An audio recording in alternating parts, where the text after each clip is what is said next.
Elhamdülillahi Rabbil alemin. Ve salatu ve selamu ala Resulillah Muhammedin ve alihi ve ashabi ecma'in amma ba'd.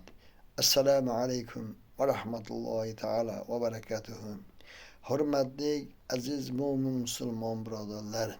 Qachoniki banda Parvardigori olamiga yolvorib astoydil duo qilsa, albatta Parvardigori olam bunday bandalarni qilgan duo iltijolarini tinglaydi.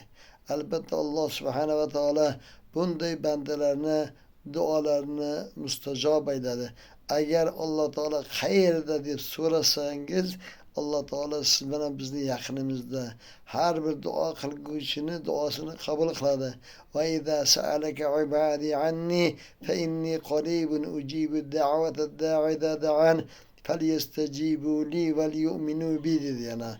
Agar bandalarim sizdan meni qayerdan deb Alloh qayerdan deb so'rasa, men ularga yaqinman deyapti Alloh taolo. Duo qilguvchini duosini qabul eturman. Buning uchun nima qilish kerak? Ularning uchun mening chaqiriqlarimga labbay deb javob berishsin va meni amrimni mahkam tutishsin deb Alloh taolo o'z kalomida marhamat qildi. Demak, Alloh taolo duomizni qabul qilishligini xohlasak, Alloh taolo buyurgan amrlarni ado qilish, unga itoat etishlik kerak. Ana shunda duomizni Alloh taolo qabul qiladi. Qachoniki banda astoydil bor vujudi bilan duo qilsa, albatta duo qabul bo'ladi. Astoydil yig'lab so'ralsa deydi, so'qir ko'zdan yosh chiqar. So'qir umuman ko'rmaydigan, umuman zarra ko'z ochilmaydigan bandalar bor. Haqiqiy yig'lalsa deydi, o'sha so'qirni ko'zdan ham yosh chiqib ketar ekan. Shuning uchun sizlarni hukmingizga bitta yozib qo'ygan she'rimizni havola qilarimizki, albatta bu she'rlardan ham o'zimizga yarasha manfaat olishimiz kerak. Yoshligimizda mana Samarqandda imom bo'lgan paytlarimizda bitta savol doim ko'ndalang turardi. U ham bo'lsa kim? Voiz, ya'ni ma'ruza qiladigan odam birinchi o'rinda Qur'oni Karimdan dalil keltirsin deyiladi. Ana ikkinchisi hadis-i muboraklardan, undan keyin ijmo ulamo qiyosdan misollar keltirsin. Ana undan keyin shu ma'ruza asnosida forsiy dalillarni keltirish ham odat edi. Agar forsiydan bilmasangiz sizni mullo deb ham hisoblashmasdi. Turkiy g'azallar, navoiylardan misollar keltirib, ketma-ketlik bilan chiroyli ma'ruzalar qilinar edi.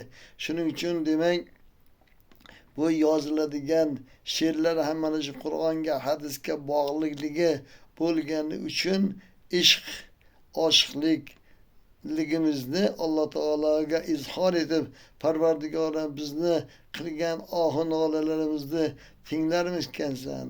Alloh bizni ham duolarimizni qabul qilarmikansan? Chunki kuniga yer yuzida necha milliard odam Alloh deb turib duo qiladi.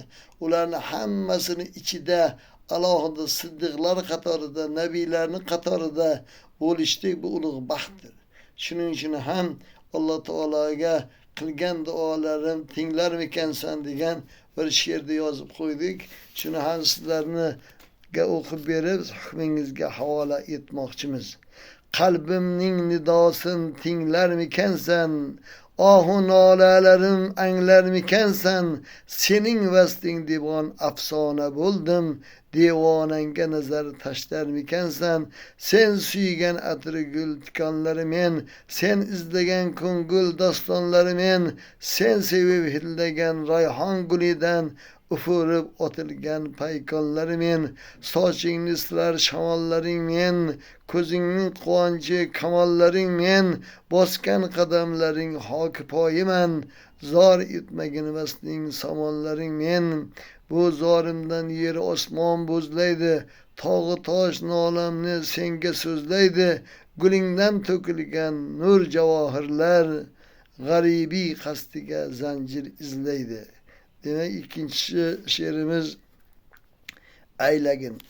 Quyosh shu'lasidek ravshan qil ko'ngling, fayzu futuhatdan ko'p shodmon bo'lgin.